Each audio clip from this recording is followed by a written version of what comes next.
Terkadang ketika ada nasihat yang baik, kadang pikiran bertanda tanya, hati menolak, ya.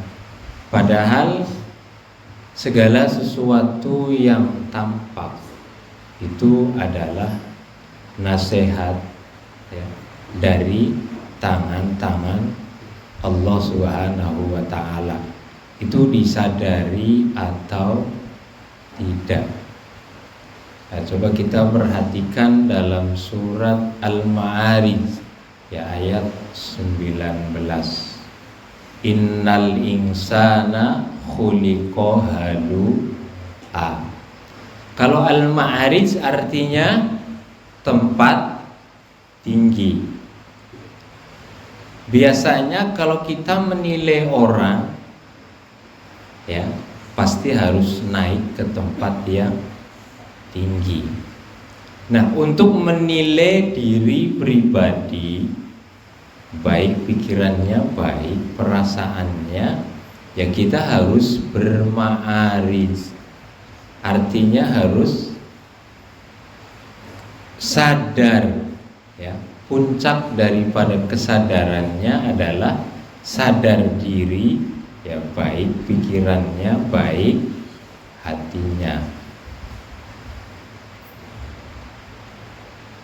Kalau kita perhatikan dalam kehidupan sehari-hari, ya jangankan 24 jam, ketika dalam 1 jam kita kadang suka tersinggung, ya, dinasehatin orang kadang gak mau, ya, hatinya menolak, pikirannya pun juga menolak.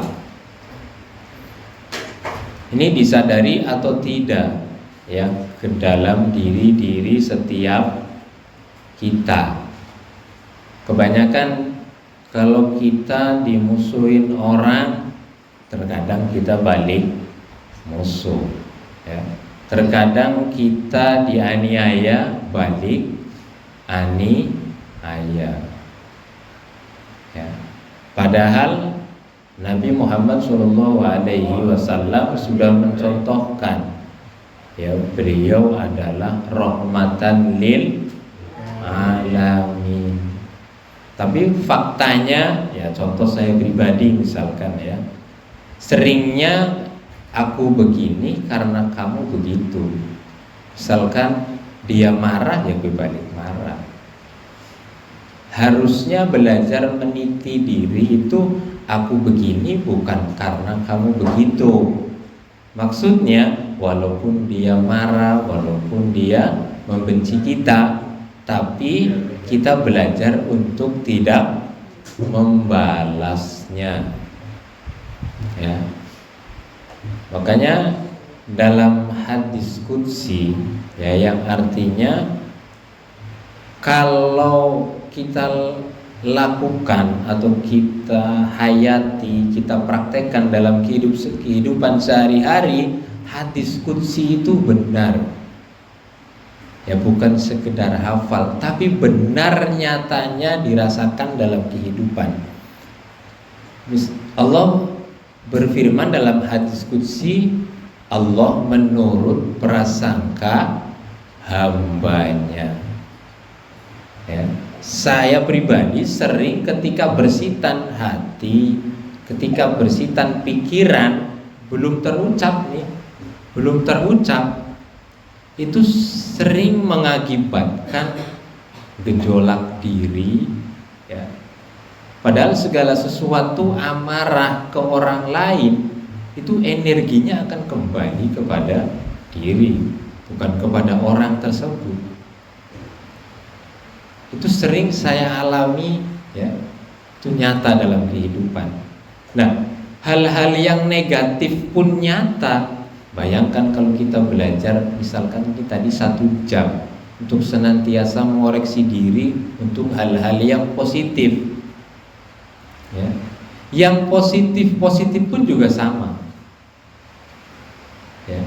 Ketika kita menginginkan sesuatu, ya, belum diucapkan baru terbersit, Itu dalam kehidupan pasti kita sudah ngalamin yang hal-hal seperti itu. Misalkan pagi-pagi, aduh saya pengen ngopi, tapi belum diucapin, masih di dalam batin. Tahu-tahu ada saudara datang, ya, tahu-tahu ada yang nawarin kopi. Itu real, nyata dalam kehidupan sehari-hari. Kalau dalam istilah orang Jawa itu namanya kitab basah itu. Kitab basah itu kitab yang dipraktekkan. Misalkan bapak ini pekerja, ilmunya nggak kelihatan kan, tapi ketika kanopi terpasang, ya itu hasil daripada otak, hasil daripada rasa. Misalkan bapak bekerja penuh keluh kesah, pasti hasilnya pun nggak bagus. Ya, itu disadari atau tidak dalam kehidupan sehari-hari. Ya, itu terlepas dari hafal dalil atau tidak hafal dalil pun, sebenarnya kehidupan itu sudah dibimbing oleh Allah Subhanahu wa taala. Tinggal bagaimana kita menyikapinya dengan baik.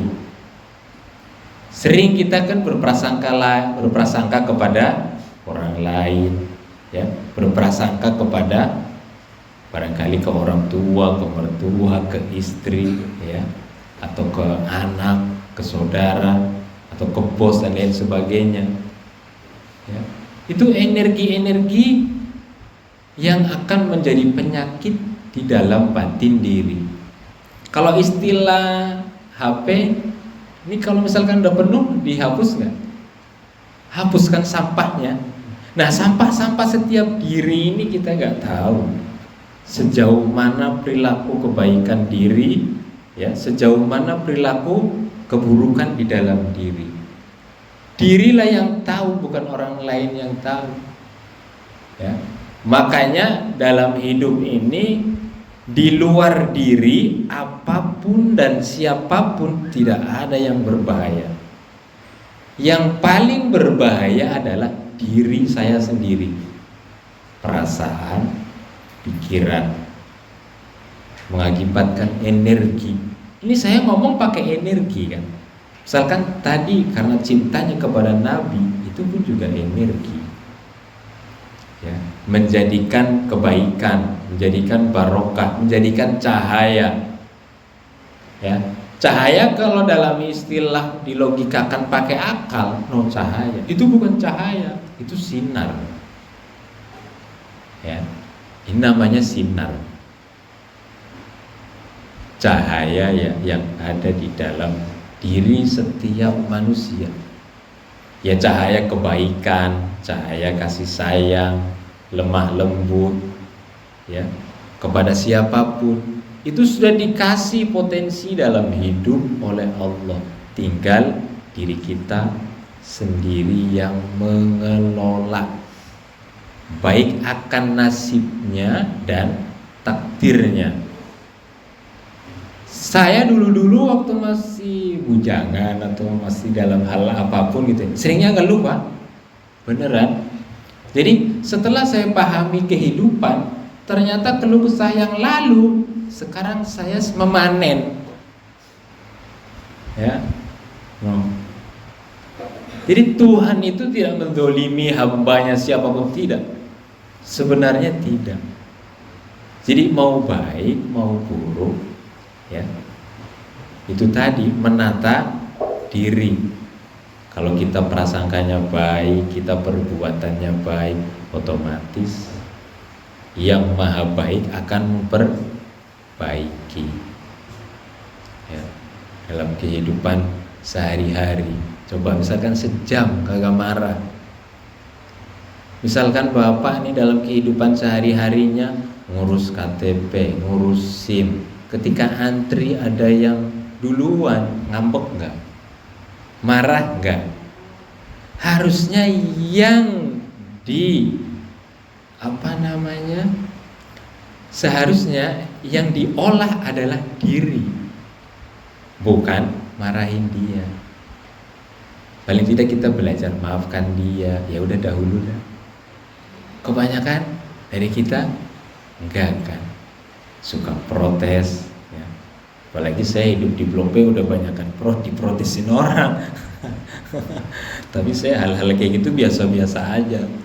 Saya juga terkadang misalkan saya digitu-gituin orang, lalu berapa hari kemudian, ya saya nggak mendoakan jelek atau buka aib, enggak ya. Ini hidup yang real, hidup yang nyata dijalani. Artinya gini, ketika kita mengatakan sesuatu hal, misalkan kalau sekarang nih ada COVID ya, ngomong COVID lah, penyakit ini lah, penyakit itu lah. Alhamdulillah sampai sekarang saya nggak kena. Bukan berarti saya sombong, tidak. Karena saya jarang yang namanya bahas itu, Pak. Justru orang-orang yang sering mengungkapkan itu, bahkan sampai hati-hati, cuci segala macam, mereka yang kena. Siapa yang mengundang? Dari hasil olah tadi pikirannya, perasaan, rasa takut, lisannya mengucapkan. Kagak mudah memang. Apalagi ya saya masih darah-darah muda ya, cepat tersinggung barangkali kan. Enggak. Padahal kalau falsafah orang Jawa itu dalam perwayangan, orang Jawa itu ilmunya cuma satu, Pak, senyum. Mau dimarahin mau apa tetap senyum. Bagi yang sudah tahu itu tadi, kemarahan energinya ya kembali kepada orang yang marah itu tadi, bukan ke saya yang dimarahin. Ya, itu kehidupan sehari-hari yang kita lakukan disadari atau tidak. Misalkan ada masukan atau kritikan dari orang lain misalkan dalam tatanan keagamaan gitu ya. Saya pribadi sering selalu menerima ya dengan senang hati.